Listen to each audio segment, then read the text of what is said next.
Bournemouth, a small seaside town on the south coast of England. Population under 200,000.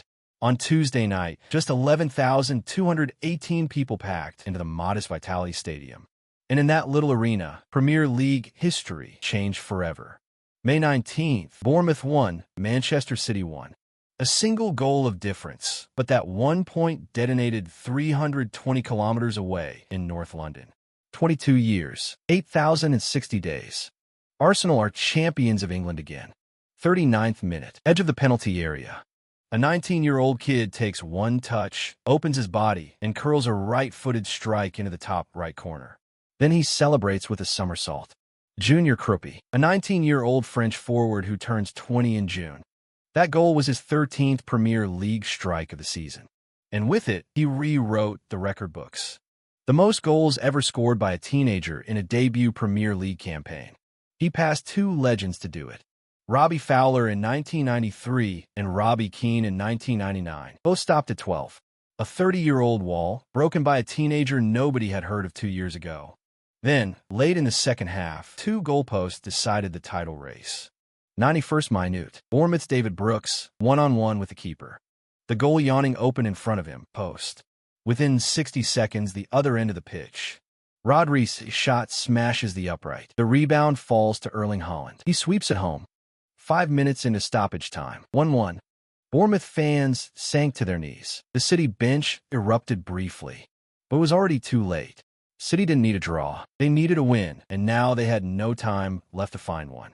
At that exact moment in North London, Arsenal's entire squad and coaching staff had gathered at the club's training ground, watching the match together on a big screen. When Haaland equalized, cameras caught them, not celebrating, but holding their breath, frozen. Then the final whistle blew. The streets outside the Emirates Stadium erupted. A middle-aged Arsenal fan, interviewed by the BBC, struggled to hold back tears. I was 8 years old the last time we won the league. Now I am 30. My dad used to say he wanted to see us lift it one more time before he passed. Tonight, I'm calling him first. A younger fan, arms around her friends, screamed into the camera. 22 years since the Invincibles. We are back. The most shared clip of the night came from social media.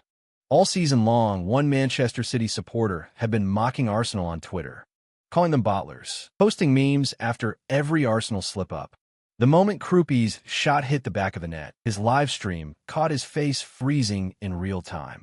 By Wednesday morning, that clip had taken over English football Twitter. There's another story, too. Hours before kickoff, a group of away Arsenal fans was spotted in a pub near the Vitality Stadium. They were holding empty bottles labeled Manchester City. All season, City fans have been calling Arsenal bottlers, the English term for choking under pressure. On the most important night of the season, Arsenal fans turned that word right back around. One English outlet called it 22 years of revenge, served in detail. And there is Mikel Arteta.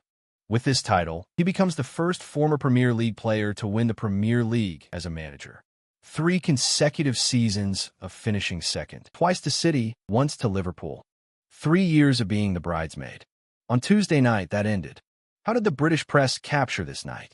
ESPN summed it up in one line. After an 8,060-day drought, Arsenal are deserved champions. Not lucky, not gifted, deserved. Al Jazeera's headline was simple and final. Arsenal's 22-year wait is over. Through the Chelsea era, the Manchester United era, the City era, the Leicester Miracle, the Liverpool Revival, Arsenal had watched 5 different clubs lift the trophy. That long winter in one sentence. The most dramatic framing came from the Telegraph, pairing the news of Pep Guardiola's expected departure with one phrase. The end of one empire, the beginning of another. The Guardian's match analysis offered this line. The Premier League has lived in Pep's palm for years. On Tuesday night, a 19-year-old kid forced that palm open. Sky Sports ran a tribute to Arteta. The 3 years of near misses, the mid-season injury crisis, the mental strength to hold off City's relentless pursuit one more time. Their conclusion, Arteta has finally arrived. And the Sun? One word, huge font, front page. Finally. Another story ran through this match. Pep Guardiola, 10 years at Manchester City. And English media spent the days before this game reporting it would be his last. the expected successor? Enzo Maresca, recently of Chelsea. The British press framed it like this. Pep needed a fairy tale ending. Lift the trophy one more time. Win his 7th Premier League title. Complete a second domestic treble and walk away into the sunset. The perfect movie ending. The fairy tale never came. 3 days after lifting the FA Cup, Pep watched his title hopes die on the South Coast. Taken away by a 19-year-old kid in front of 11,218 people. After the match, Pep spoke briefly to the cameras. Congratulations, Arsenal, Mikel, the staff, the fans, this title, they deserved it. Then he added one more line. Next season, we will be back. City supporters' reactions were surprisingly composed. One City fan wrote on X, "We've already had everything. Tonight, it is our turn to applaud. Pep, thank you for everything." That respect for Pep's decade ran through City's fan base all night. Not bitterness, gratitude. This wasn't just Arsenal's night. It was Bournemouth's night too. In 127 years of club history, AFC Bournemouth had never played in European competition. Never, not once. Tuesday's draw locked in 7th place in the Premier League. And with it, European football for the first time ever.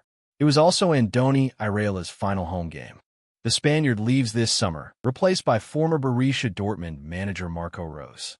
And what a way to say goodbye.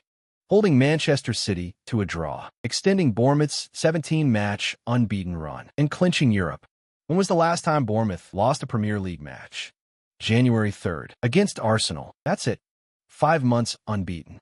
When the final whistle blew, the entire Vitality Stadium rose to its feet. Long chants of Iraola. Iraola rolled around the ground. Some fans were openly crying. The Athletic wrote, "What Iraola leaves behind isn't just results. He made this small club believe it could dream of Europe. That is his real legacy." After the match, Iraola offered one of the lines of the night. Smiling, he told reporters, "I should at least get a text message from my childhood friend Mikel, right?" He and Arteta have been friends since their Bilbao days. The English press loved it. 1 goal from a 19-year-old kid, 2 goalposts in the final minutes of May. And 320 kilometers north, an 8,060-day silence finally broken. The Guardiola era is fading. The Arteta era has arrived. And a small club called Bournemouth wrote the brightest page in its own history. On May 30th, Arsenal faced PSG in the Champions League final. A team that ended a 22-year drought at home. Can they now conquer Europe? What do you think? Let us know in the comments. And if you enjoyed this video, hit that like button and subscribe. See you in the next one.